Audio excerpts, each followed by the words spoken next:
Imagine losing your freedom, locked up behind bars while your pleas of innocence fall of deaf ears. For 3 Baltimore men and many others, this was a reality. Our WJZ exclusive continues. Vic Carter looks into the lives of the Harlem Park 3 grown men who as teenagers were wrongfully convicted of a murder they did not commit. With your families and in life, what did you miss? I miss the fact to see my family grow, like, you know what I mean? Because they haven't seen me grow. I grew up in prison. Alfred Chestnut, Andrew Stewart, and Ransom Watkins were wrongfully convicted in 1983 of murdering their childhood friend, DeWitt Duckett, in the hallway of Harlem Park Middle School. It was a case that garnered national attention, in which they were portrayed as calculating, savage killers. It's a story that attorneys say was created by detectives who they claim knowingly arrested the wrong suspects, and according to a lawsuit, hid evidence and testimony that would have exonerated all 3. To me, it was a situation where he was trying to change us, who we was as kids, make us something that we wasn't. You animals, you killers, you murderers, you know, and I'm going to prove that. You did your jewelry, but you didn't to us, because we are still them same kids. We all come from a well-knit family, you know, we just didn't have much. What they did have was each other. And that fact we made when we got locked up was, man, listen, one day the truth will be revealed. Y'all just got to hold on.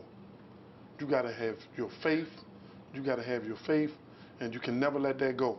So if they ever separate us and you ever get weak, just remember, we love each other, and nobody can never change that. That unbroken pact remains intact today, nearly a year after they are freed, but life on the outside has been challenging. The lives they once knew as happy-go-lucky teens in Baltimore is no more. They are living the trauma of wrongful conviction and trying to re-enter a world that doesn't understand what they endured for 36 years. I'm 52 years old. I'm still struggling, learning how to be a man. I still feel like that 16-year-old boy. The experience everybody had out in society of growing up, experiencing life and whatnot, we ain't had that opportunity. Returning home also presents problems with the people they love the most. Adjusting to family can be difficult at best. So now that I come home, we can't connect. So they are really not there. So it's just me. You know, even if I go around them, I don't feel nothing. I've been gone 37 years. I don't feel nothing. It's sad because that's my bloodline. I don't feel nothing for them. I try. They are not alone. Others who have been wrongfully convicted tell horror stories of struggling to get their lives back. The transition from prison is difficult for anyone, innocent or not, and it's even more complicated when you've been locked up for something you just didn't do. Mr. Stewart, what was the worst part for you of being locked up and knowing that you had not done anything wrong?